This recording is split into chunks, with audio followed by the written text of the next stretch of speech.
নমস্কার বন্ধুরা, আজকে রেসিপি হলো পটল চিংড়ি। হয়ে গেছে, এবার দিয়ে দেবো তেল, গুঁড়ো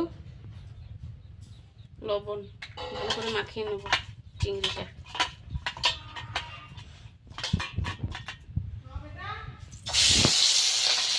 এই যে চিংড়ি ভাজানো হয়ে গেছে, এবার তুলে নেব।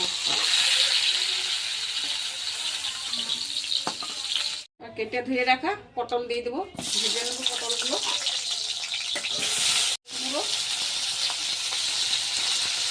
লবণ খুব ভালো করে এবার ভেজে নেব।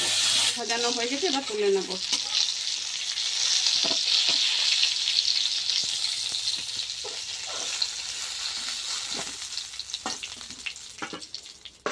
এবার আলু ভেজে নেব।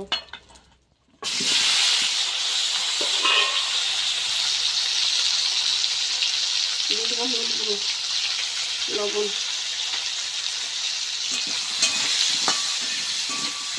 এই যে আলু ভাজানো হয়ে গেছে, এবার তুলে নেব।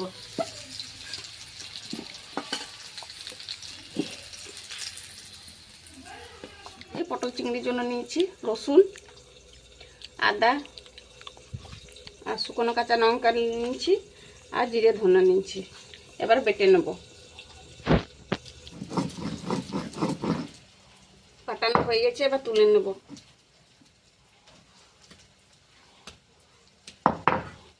দিয়ে দেবো পাঁচফোড়ন, দিয়ে দেবো পেঁয়াজ কুচি। এটা ভালো করে ভেজে নেব। এই যে পেঁয়াজ আর টমেটো ভাজানো হয়ে গেছে, এবার দিয়ে দেবো মশলা বাটা।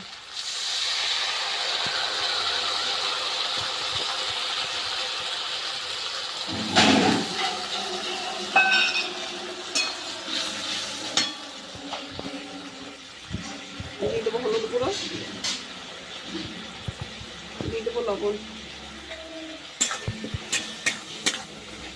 এবার খুব ভালোভাবে ভেজে নেবো তেল ছাড়া অবধি।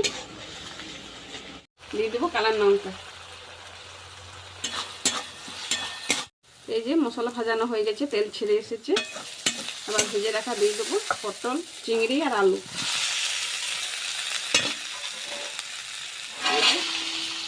চিংড়ি পটল কষানো হয়ে গেছে, তেলে ভেজেছি, সিদ্ধ তো হয়ে গেছে, আর অল্প সিদ্ধ করে নেবো।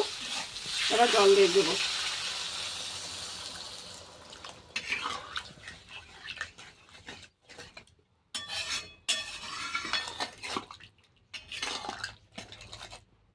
এবার দেখে নেবো পটল চিংড়ি হলো কিনা।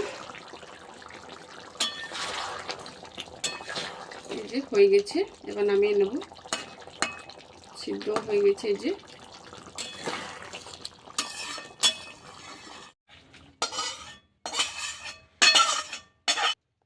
এই যে বন্ধুরা, এইভাবে আপনারা রান্না করবে, খুব ভালো লাগবে ভাতের সঙ্গে খেতে পটল চিংড়ি।